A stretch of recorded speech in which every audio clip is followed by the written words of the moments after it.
Всем привет, друзья! Через некоторое время или несколько месяцев в Гагаузии пройдут выборы Башкана. Народное собрание назначило их на 30 апреля 2022 года. Это побудило нас на то, чтобы сделать небольшой анализ того, кто управлял Гагаузией, каковы были основные достижения всех 4 башканов, если они были, и чем они запомнились. В этом вопросе мы не претендуем на истину в последней инстанции, мы просто высказываем свою точку зрения. Как это принято в таких случаях, в начале анализа мы дадим краткое содержание или резюме, где представим наши основные наблюдения. Так вот, если резюмировать наш небольшой анализ, то мы наблюдаем следующую закономерность. Ни один из 4 башканов Гагаузии не живет в Гагаузии. Из них только один жил в Гагаузии до башканства и во время башканства, но после башканства уехал со своей семьей жить в неожиданном для всех направлении. Речь в данном случае идет о Фармузале, который по многочисленным сообщениям перевел свою семью в Германию и живет там, несмотря на то, что фотографировался с Дмитрием Рогозиным и был главным адептом стратегического партнерства с Россией. Остальные башканы еще до башканства жили в Кишиневе и продолжали жить там во время башканства. Результат их работы на посту башкана по какой-то причине не убедил их остаться и продолжить свою жизнь в Гагаузии. Более того, наблюдения показывают, что практически все из 4 башканов начинали, что называется, сматывать удочки из Гагаузии еще до окончания их каденции. Второе наблюдение заключается в том, что башканы Гагаузии используют свое башканство как трамплин для большой политики или для того, чтобы уйти в национальную политику. Это справедливо как минимум для последних 2 башканов, Михаила Фармузала и Ирины Улах. Сначала Фармузал носился со своей партией регионов, а теперь Ирина Улах ездит по стране с концертами и методично выполняет предписания кураторов из Кремля по строительству нового пророссийского политического проекта. Для первых 3 башканов, Георгия Табунщика, Дмитрия Караитора и Михаила Фармузала, конец башканства означал и конец их политической карьеры, как в Гагаузии, так и в Кишиневе. У меня есть предположение, что тем же самым закончится и политическая карьера 4 башкана, но время покажет. Третье наблюдение заключается в том, что ни один башкан Гагаузии не был представителем местных интересов Гагаузии. Все они представляли либо интересы кишиневских политических элит, либо интересы Кремля, либо и тех, и других одновременно. И следующий башкан, скорее всего, тоже не будет представлять местные интересы Гагаузии.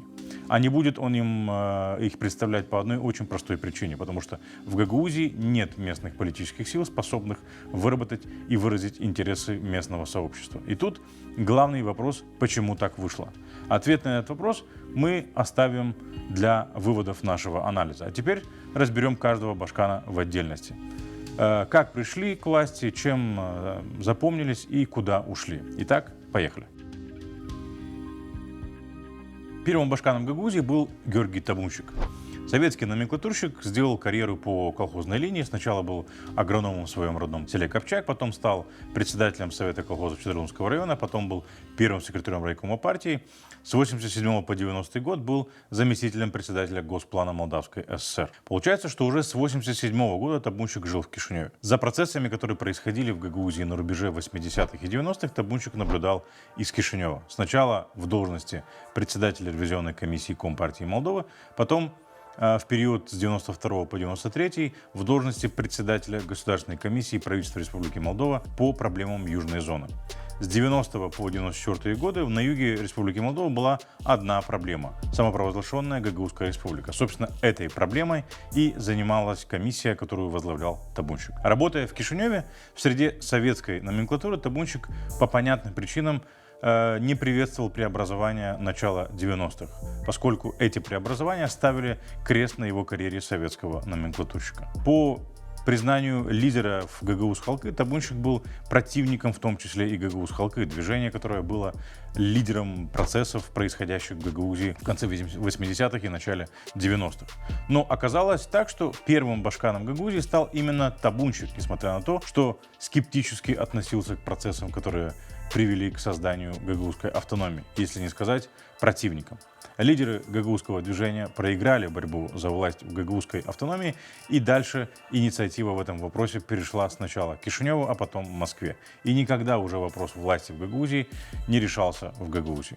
Тут стоит остановиться и сказать несколько слов о том, почему лидеры Гагаузии и Гагаузхалкы потеряли инициативу тогда, когда дело, которое они начинали на стыке 80-х и 90-х, достигло своего результата. С моей точки зрения, лидеры гагаузского движения потеряли цель в условиях стремительно меняющихся событий на постсоветском пространстве. Движение Гагаузхалкы зарождалось как движение за сохранение и развитие гагаузской идентичности, языка и культуры. Во всяком случае, за это выступал дискуссионный клуб, созданный на юге в середине 80-х, в который входили гагаузские писатели, художники, ученые.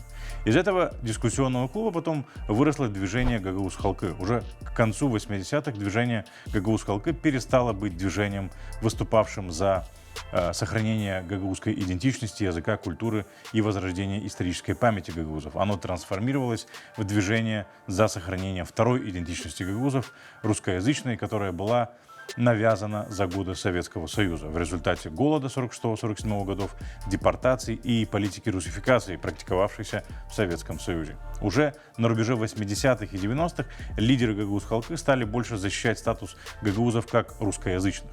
С этого момента Гагаузхалкы потеряла власть в гагаузской автономии, которой еще предстояло появиться благодаря усилиям того же Гагаузхалкы. Непонятно было, за что выступают лидеры Гагаузхалкы: за сохранение гагаузской идентичности или сохранение русскоязычного статуса гагаузов. Кстати говоря, до сих пор считается, что любой гагаузский патриот обязательно должен быть пророссийским и выступать за придание русскому языку в Республике Молдова статуса второго государственного. И я никак не могу понять, вроде гагаузские патриоты, а выступают за русский язык. Не определившись со своей идентичностью, лидеры Гагаузхалкы потеряли точку опоры. А вместе с тем эту точку опоры потерял и весь гагаузский народ. Поскольку, не зная, кто мы такие, мы не знаем, что защищать. Вместе с тем, лидеры Гагаузхалкы проиграли и борьбу за власть в автономии, которую сами же и создали. Зачем гагаузам голосовать за местных политиков, выступающих за сохранение за гагаузами статуса русскоязычных, когда есть табунщик из Кишинева, выступающий за то же самое? Тем более у табунщика есть преимущество: он много лет был во власти, знает, как функционирует система, и был частью системы, которая насаждала русификацию среди гагаузов. А в роли русификатора он выглядел органичнее, чем лидеры Гагаузхалкы. Зачем голосовать за копию, если есть оригинал? Чем запомнился табунщик? Прежде всего, он запомнился тем, что отказался реализовывать на территории этого Гагаузия программу ПМИН, программу, которую правительство Республики Молдова разработало при поддержке Соединенных Штатов Америки. По этой программе в Республике Молдова были расформированы колхозы. Вся земля и собственность колхозников или колхозов перешла в собственность тех, кто работал в колхозах. Табунщик, как советский номенклатурщик, был категорически против этой программы, поэтому колхозы просуществовали в Гагаузии до начала нулевых и стали расформироваться при следующем башкане Дмитрии Краиторе. И при Краиторе они тоже расформировались очень странным образом. Люди получили землю, но не получили имущество. Имущество колхозов получили сельхозлидеры. Такой способ расформирования колхозов в Гагаузии аргументировали необходимостью сохранить крупнотоварное производство. В конечном итоге гагаузы не увидели ни крупнотоварного производства, ни имущества. Еще табунщик запомнился подавлением свободы слова и оппозиции в Гагаузии. К концу его первой каденции от него чувствовалась усталость, поскольку его устаревшие взгляды не соответствовали веяниям нового времени. Башканские выборы 1999 года табунщик проиграл Дмитрию Краитору. Потом Краитора сняли с должности стараниями Владимира Воронина, пришедшему к власти в 2001 году, и стараниями депутатов Народного собрания, переметнувшихся к коммунистам. Воронин и коммунисты расчистили политическое поле в Гагаузии, создав условия для возвращения табунщика. Таким образом, Георгий Табунщик с серьезными нарушениями был избран во второй раз. Второй срок табунщика запомнился, опять же, подавлением свободы слова и оппозиции, и тем, что его соратники боялись ему что-либо возразить. Как управленец табунщик запомнился скорее как расточитель. После его ухода в бюджете Гагаузии осталась дыра в десятки миллионов леев. Естественно, что после окончания своего башканства табунщик обосновался не в Гагаузии, а продолжил жить в Кишиневе. Возвращаясь к Крейтору, который был башканом между двумя сроками табунщика, следует отметить, что так же, как табунщик, до своего башканства Крейтор жил в Кишиневе. По данным его биографии, опубликованной на сайте aleji.md, в 1996 году Крейтор был назначен руководителем управления внешних экономических связей или внешней экономики Министерства экономики Республики Молдова. В 1998 году был избран депутатом парламента по списку общественно-политического движения за демократическую и процветающую Молдову во главе с Дмитрием Дьяковым. В том же 1998 году Крейтор был назначен заместителем министра иностранных дел Республики Молдова. Очевидно, что на выборах Башкана 1999 года Дмитрий Крейтор был кандидатом партии Дмитрия Дьякова, хотя и баллотировался как независимый кандидат. Дмитрий Крейтор запомнился прежде всего импичментом, который организовал против него Владимир Воронин руками депутатов Народного собрания. Дмитрия Крейтора обвинили в расточительстве за то, что он потратил 100 тысяч леев на строительство туалета на заднем дворике исполнительного комитета. Кстати, туалет до сих пор там стоит. Также Крейтора обвинили в хищении гуманитарной солярки, предоставленной Турецкой Республикой для Гагаузии. Это стало главной темой кампании, организованной в Народном собрании и на местном телевидении против Крейтора, в результате чего Народное собрание выдвинуло Крейтору импичмент. Если перефразировать крылатое выражение римского императора Веспасиана, который ввел налог на общественные уборные, то применительно к импичменту Крейтора она звучала бы так: импичмент не пахнет. На основании импичмента Народного собрания по Гагаузии был проведен референдум по вопросу о доверии Крейтору, который Крейтор проиграл. Сторонники Крейтора предприняли попытки сорвать этот референдум, что привело к возбуждению уголовных дел за препятствование волеизъявлению граждан. Но не в отношении Крейтора. Дмитрий Крейтор получил от Воронина предложение, от которого не мог отказаться, и был направлен послом и постоянным представителем Республики Молдова при отделении ООН в Женеве. В Гагаузию он не вернулся. В 2006 году, после второго искусственного срока Георгия Табунщика, башканом был избран Михаил Формузал. В этом ряду Формузал отличается от других башканов в Гагаузии тем, что к моменту своего избрания он жил в Гагаузии и дважды избирался на должность примара Чедерлунги. Избрание Формузала в 2006 году показало, что в местной гагаузской политике стала доминировать Москва. К тому моменту Путин уже вовсю запустил свою политику распространения влияния России на бывшие советские республики, которая привела к полномасштабной агрессии против Украины, гибели тысяч мирных граждан и крупнейшей войне в Европе со времен Второй мировой. Отдаление Воронина от Москвы после отказа подписывать план Козака побудило Кремль начать работать в анклавах на территории Республики Молдова с сильным пророссийским сентиментом. Одним из самых заметных анклавов на правом берегу Днестра в этом плане является Гагаузия. Формузал, конечно же, смотрелся выгоднее Георгия Табунщика, от которого Гагаузия устала еще в 1999 году, а Воронин вынудил гагаузов терпеть Табунщика до 2006 года. Хотя не Табунщик был главным оппонентом Формузала, а Николай Додоглу. Формузал выиграл выборы Башкана в 2006 году с результатом в 56% голосов. Без поддержки Москвы победы Формузал мог бы не достичь. Став башканом, Формузалу пришлось столкнуться с Ворониным, который его не жаловал и всячески ограничивал его действия, сокращая финансирование и урезая бюджеты. Чтобы удержать Формузала у власти, Москва направила в Гагаузию гуманитарную помощь в виде зерна. Часть пшеницы Формузал раздал людям в виде хлеба и макарон, а часть направил на формирование материальных резервов зерна Гагаузии, которые магическим образом исчезли при Ирине Влах. Переизбрание Формузала на пост башкана 2010 года проходило уже при явной и неприкрытой поддержке Кремля. Прежде всего, при материальной поддержке. Перед выборами 2010 года Россия выделила Гагаузии так называемую гуманитарную помощь в виде дизельного топлива. Распределение этой солярки стало инструментом в предвыборной кампании Формузала. На выборах 2010 года было всего 3 кандидата – Михаил Формузал, Николай Додогло и Ирина Влах. Явного фаворита не было. Все трое в первом туре набрали примерно одинаковое количество голосов, примерно по 1/3. Во второй тур вышли Формузал и Додогло. Формузал выиграл с перевесом 2,76% или 1702 голоса. Как показывают результаты, победа Формузала на этих выборах была на грани. Поддержка Кремля здесь была определяющей. Помимо материальной поддержки в виде дизельного топлива и, я полагаю, финансовой поддержки на избирательную кампанию, была также открытая политическая поддержка. За неделю до выборов Формузал опубликовал фотографию с Сергеем Нарышкиным, нынешним главой службы внешней разведки России. В 2010 году он был главой администрации президента России Дмитрия Медведева.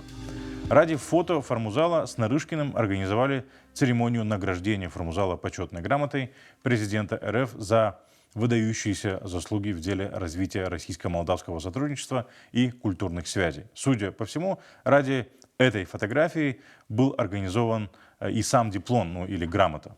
Нарышкин, правда, запомнится всем не тем, что он сфотографировался с Формузалом, а тем, что он чуть не наделал в штаны на том самом заседании Совета Безопасности России, где принималось решение о признании независимости так называемых ЛНР и ДНР, после чего Путин вторгся в Украину 24 февраля этого года. С одной стороны, Формузал был верным агентом Кремля и в то же время хорошо ладил с проевропейским правительством Влада Филата и Владом Филатом лично. Был жестким критиком Влада Плохотнюка, называя Демпартию не иначе, как ОПГ-ДПМ. Тут и неудивительно, ведь большинство в Народном собрании, которое контролировал Плохотнюк в течение 2013 года, организовало 3 попытки импичмента Формузала. Администрация Формузала успешно привлекла европейские проекты в Гагаузию, не без участия его друга Влада Филата, безусловно. Таким образом, администрация Формузала привлекла в Гагаузию проект Европейского инвестиционного банка и Европейского банка реконструкции и развития по строительству современной системы водоснабжения и канализации, который был реализован в 5 селах Гагаузии на сумму около 7 миллионов евро. Программа финансирования ЕС в размере 14 миллионов евро, реализованная в Гагаузии в первой каденции Ирины Влах, пришла в Гагаузию при активном участии администрации Формузала. В то же время Формузал оставался верным агентом Кремля, который продвигал бесполезное для Гагаузии, но не совсем бесполезное для него сотрудничество с регионами Российской Федерации. Он запомнится незаконным референдумом от 2014 года, который проходил на фоне аннексии Крыма, войны, которую Россия развязала на Донбассе, и попытки России реализовать проект Новороссии. Он также запомнится своей инициативой лечит в Гагаузии сотрудников украинского батальона «Беркут», который стрелял в протестующих на Майдане Незалежности в Киеве в 2014 году и убил более 100 человек из Небесной Сотни. Ну и, наверное, больше всего Формузал запомнится тем, что после башканства уехал жить со своей семьей в неожиданном направлении, в Германию. Всю свою политическую карьеру он продвигал партнерство с Россией, а живет в Германии. Странно. Но, судя по всему, заканчивать свою политическую карьеру Формузал не собирается. Он активно комментирует политическую жизнь в Гагаузии и в целом по стране, выступает на одном из местных телевизионных каналов и, судя по всему, нашел себе новых политических партнеров в национальной политике. Недавно Формузал выступил в защиту Марины Таубер. Я, конечно, все понимаю. Скучно на политической пенсии или, может, денег на жизнь в Германии не хватает, но коалиция с Шором — это уже слишком. К концу второй каденции Формузала доминирование России в местной гагаузской политике было безоговорочным, и следующий башкан Ирина Влах была избрана исключительно на пророссийских лозунгах. Если избирательные кампании предыдущих башканов строились на местном нарративе, то башканская кампания Ирины Влах в 2015 году прошла под лозунгом «Быть с Россией в наших силах». Гагаузия. Все зависит только от нас. Голосуй за Ирину Влах, независимого кандидата на пост башкана Гагаузии. Глава Госдумы России Сергей Нарышкин и председатель Федерального собрания Валентина Матвиенко уверены, что Ирина Влах – перспективный кандидат. Звезда советского кино, легенда мирового спорта, чемпион мира по боксу, чемпион мира по шахматам. Посетят Гагаузию до выборов. А после выборов все партнерства будут систематично воплощаться в жизнь. Ирина Влах – единственный кандидат, которому доверяет Россия. 22 марта. Голосуй за Ирину Влах. Все в наших силах. Тот факт, что башканом стала кандидат, выигравшая выборы с таким лозунгом, свидетельствует о том, что гагаузская идентичность из местной политики и местного политического поля исчезла. А местные гагаузские политики с исключительно местным нарративом — это скорее динозавры, даже не аутсайдеры. До избрания на должность башкана Ирина Влах жила в Кишиневе. И, судя по всему, все 7 лет башканства жила там же. Ирина Влах запомнится прежде всего тем, что в равной степени устраивала как Москву, так и молдавских олигархов. Я имею в виду Плохотнюка. Ее первая каденция прошла при режиме Плохотнюка и при полной поддержке со стороны режима Плохотнюка.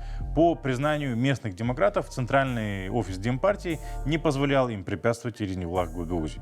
Связи Ирины Влах с Владом Плохотнюком известны еще с 2009 года, когда она выступила автором или одним из авторов законопроекта, который позволил приватизировать гостиницу «Кодру», которая потом оказалась в собственности у Влада Плохотнюка. Ирина Влах также запомнится как Башкан для хорошей погоды. При ней устраивались дорогие праздники, конференции, но очень плохо администрировались кризисные ситуации, например, пандемия ковида. Все мы помним кадры и жалобы из Камрадской больницы. Тут же важно вспомнить затопление Заалпужья и то, что Ирина Влах не приехала к пострадавшим, пока в Гагаузию не прибыл тогдашний премьер Республики Молдова Ион Кику. Ирина Влах как Башкан запомнится еще и тем, что она не комментировала неудобные ей ситуации и не отвечала на неудобные ей вопросы. В кризисных ситуациях она выжидает до последнего, пока не станет безопасно поддержать ту или иную сторону.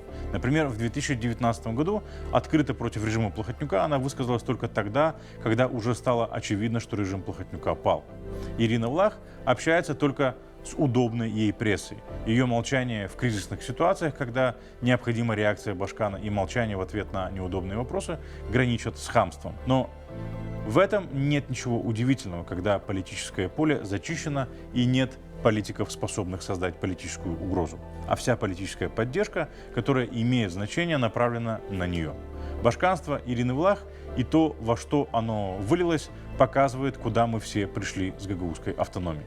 Если первые два Башкана просто не жили и не живут в Гагаузии, то третий Башкан в период своего башканства умудрился заработать на жизнь в Германии. А итог четвертого Башкана – это разрыв всех шаблонов. Если Формузал со скромными в то время возможностями зарабатывать на бюджете Гагаузии умудрился переехать жить в Германию, то я представляю, какие возможности себе обеспечила Ирина Влах, чья семья за все время ее пребывания в политике стала, если не одной из богатейших семей Республики Молдова, то очень состоятельной.